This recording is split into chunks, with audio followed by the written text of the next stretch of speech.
Yeah, But absolutely. speaking of genre, Mm. what genres do you currently write in and why? So, I write fantasy, big, broad, right? So my three series are actually each different. And despite being, at least two of them are connected. um, so the original series, the Signare Chronicles, which was my completed series, debut series, it's action adventure fantasy. So kick-ass heroine, she's got carnivorous pixie sidekicks. It's all martial arts, kind of that influenced by urban fantasy, but it's almost entirely secondary worlds, so in the Fey realms. Nice. Um, so yeah, faster paced, single point of view character, that kind of action adventure storyline. Then I decided I was going to go back and write the history of that world. And Huh. so I did that. So it's a prequel that's 3,000 years prior, but it's epic fantasy, multi point of view, like full on, big, sweeping, intra-realm stakes, war. Although there's also a bar fight, magical weapons, the whole shebang. And so that's the epic fantasy series. And so those two are related, but they actually have a little bit different look and feel. Some of the same characters. I think I get a lot of crossover from readers who just like my writing style and they like to know more about this world and they like the depth, which is what I give them at that. But it is two different subgenres, Yeah. which you could argue was a marketing mistake. And we can talk about that later if you'd like. It's interesting because um, to me, I'm like, Warhammer anybody, right? Like you go like, I don't know. I think it's cool.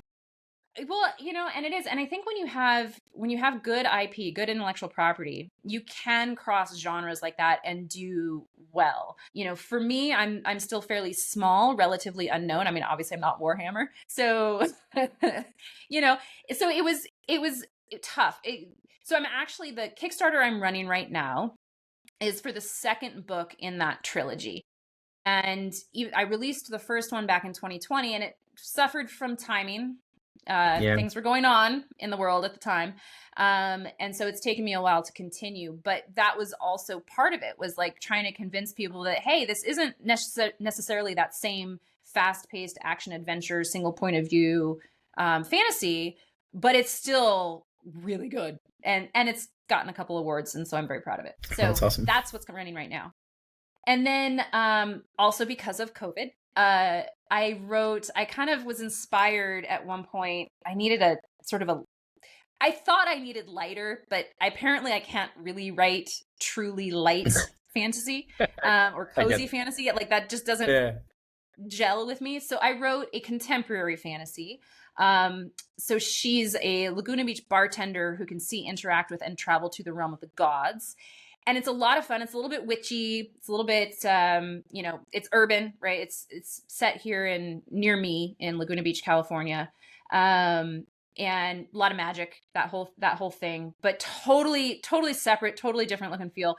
Did not come out. I thought she's a bartender. It's going to be a found family in the bar, and came out a little bit darker because apparently I can't do cozy, but it's kind of cozy. It's like cozy dark cozy. I don't know if that's the thing, Oh, but I like yeah. dark cozy. It's just an Eberron right there. Like that was all dark cozy fantasy. I love it. So I would totally buy that. Yeah. If you sell Yeah, it it's a that lot way, of I'm it's a lot of fun because it's and the other thing too is I'm not a bartender, but I have a good friend who is a bartender. And so he actually helped me write a cocktail menu and recipe book to that goes along with the book, so you can actually yeah. make cocktails that the characters make and drink in the book. Oh, that's cool. And so again, it was like it's cozy, but she's got a lot of psychological trauma, so And now go we have for a it. bartender, folks. I was a bartender, I get it. Yeah. So anyway, so yeah, so those are the subgenres that I write in.